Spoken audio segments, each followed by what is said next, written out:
Hello viewers, இன்றைக்கி என்ன சமையல் அப்படின்னு பார்க்கலாமா? இன்றைக்கி கத்திரிக்காய் பொரியல், முள்ளங்கி சாம்பார் செய்ய போகிறோம். கத்திரிக்காயை நல்லா நறுக்கிண்டு அலம்பிட்டு இந்த மாதிரி கட் பண்ணிட்டு இதில் வந்து மஞ்சத்தூள் 1/4 ஸ்பூன், மிளகாய்த்தூள் 1/4 ஸ்பூன், அப்புறம் வந்து உப்பு, கல் உப்போ டேபிள் சால்ட்டோ போட்டுக்கலாம். அதாவது மிளகாத்தூள் உப்பெல்லாம் குறைச்சி போட்டால் உடலுக்கு நல்லதுங்க, வயிற்றுக்கு எந்த ப்ராப்ளமும் வராது. வானிலையில் 2 ஸ்பூன் எண்ணெய் போட்டு கடுகு 1 ஸ்பூன், உளுத்தம்பருப்பு 1 ஸ்பூன், மிளகாய் வெற்றல் வந்து 2 மிளகாய் வெற்றல் போட்டுருக்கேன். அப்புறம் இந்த கத்திரிக்காயை கொட்டி நம்ம அடியோடு நல்லா கலரி கொடுத்துட்டு மூடி வச்சா நமக்கு வந்து 5 நிமிஷத்தில் அருமையான கத்திரிக்காய் பொரியல் ரெடி ஆகிடுங்க. டக்குன்னு ஈஸியாக செஞ்சிடலாம். எண்ணெய் கொஞ்சம் அதிகமாக போடணும், ஏன்னா நமக்கு நல்லா சுவையாக இருக்கும். அப்புறம் பெருங்காயம் மேலே போட்டுட்டு நம்ம வந்து அடியோடு கலரி கொடுத்துக்கணும்.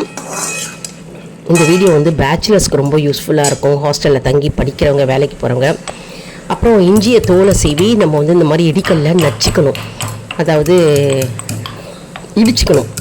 இடித்து வச்சுட்டா நம்மளுக்கு வாய்வு தொல்லை இருக்காது. சாம்பார் செய்ய போகிறோம் இல்லையா, முள்ளங்கி சாம்பார், எந்த சாம்பார்த்துக்கும் இங்கே யூஸ் பண்ணிக்கலாம். இது வாய்வு தொல்லை இருக்காது, கேஸ்ட்ரைட்டிஸ் ப்ராப்ளம் இருக்காது. சில பேருக்கு வந்து சாம்பார் சாப்பிட்டா புளிப்பு ஏப்பமாக வரும், அது மாதிரி கேஸ்ட்ரைட்டிஸ் ப்ராப்ளமாக இருக்கும், வயிறு உப்புசமாக இருக்கும், அதெல்லாம் இருக்காதுங்க, வயிற்று ப்ராப்ளமே இருக்காது. அதனால இஞ்சி சேர்த்துக்கலாம்.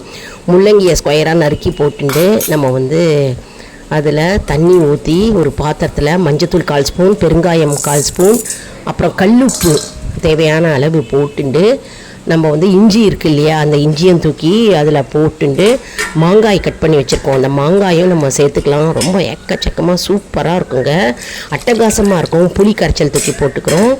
புளி கரைச்சல் போட்டு நல்லா கொதிக்க விடணுங்க. அப்புறம் சாம்பார் மிளகாய் தூள் அதையும் நம்ம அதில் போட்டுட்டோம்.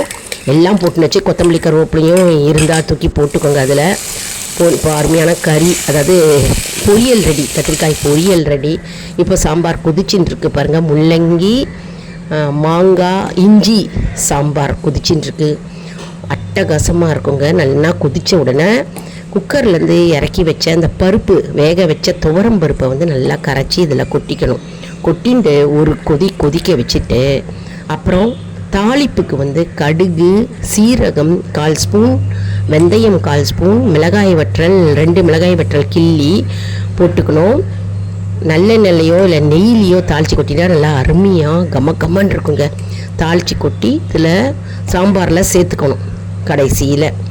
அப்புறம் கார்னிஷிங்க்கு நம்ம கொத்தமல்லி கருவேப்பிலை சேர்த்துக்கலாம். அட்டகாசமான சாம்பார் ரெடி, கத்திரிக்காய் பொரியல் ரெடிங்க. செஞ்சு பாருங்கள், லைக் பண்ணுங்கள்.